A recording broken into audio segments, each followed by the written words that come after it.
Once upon a time, in a small village called Noko, there lived a rich man named Okafor. He had many lands, cows, and horses, but he had a heart as hard as stone. Okafor was known all over the village. He had 5 wives, and each one lived in fear. His wives were named Ada, Ngozi, Ifeoma, Chika, and Amara. He married them one after another, and he treated each one worse than the last. Ada, the first wife, cooked all the meals. Ngozi cleaned the whole houses every day. Ifeoma worked under the hot sun on the farm. Chika sold things in the market for him. And Amara, the youngest, took care of the animals and fetched water. They worked like slaves, but Okav never said thank you. Instead, he beat them when the food was late or when the house was not clean. He shouted all day and cursed them at night. The women cried silently. No one dared to help them because everyone feared Okafor. One night, after another long day of pain, the 5 wives meet behind the big mango tree in the backyard.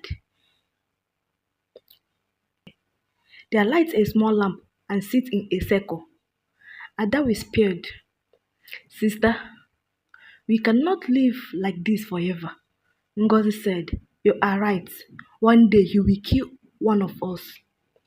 Amara, the youngest, began to cry. But what can we do? He is too strong and no one will help us. Then Ifeoma said something strange. I heard from the old man in the next village. He said there is a wise man deep in the forest. He helps women with wicked husbands. Maybe he can help us. They were all silent. Then Chika said, let us go. What do we have to lose? Before the first clock crowd, the next morning, the 5 wives carried their wrappers out of the compound while Okafor slept. They walked for hours through the thick forest. Birds fly over them, but they did not stop. Finally, they reached a small hut made of clay and palm leaves. An old man with long white hair and a wooden staff stood outside. He looked at them and said, I have seen you in my dreams. Your fear have reached the spirit. The wives were shocked. How did he know? The wise man gave them a small calabash and said, take this home before the sun rises tomorrow. Break this calabash in the middle of your compound. But remember, speak no evil and show no hate. Do not fight. Do not scream. They thanked him and hurried back home. At exactly 5 o'clock a.m. the next morning, Ada carried the calabash and walked into the center of the compound. The other wives stood with her. No one spoke. The air was still. Ada dropped the calabash. A loud sound. The wind began to blow hard. The trees shook. The ground rebounded.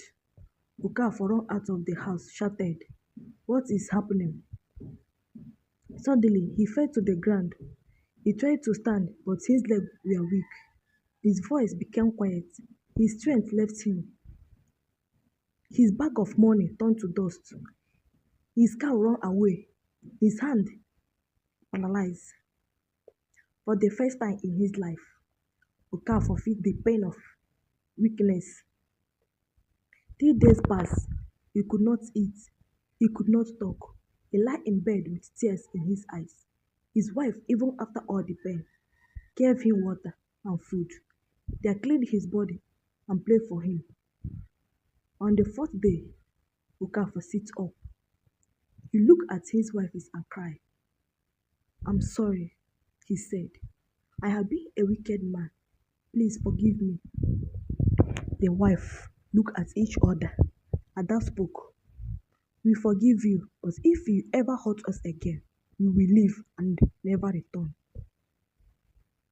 From that day, Okafor changed. He worked with his wife on the farm. He helped in the kitchen. He learned to say please and thank you. He smiled for the first time in years.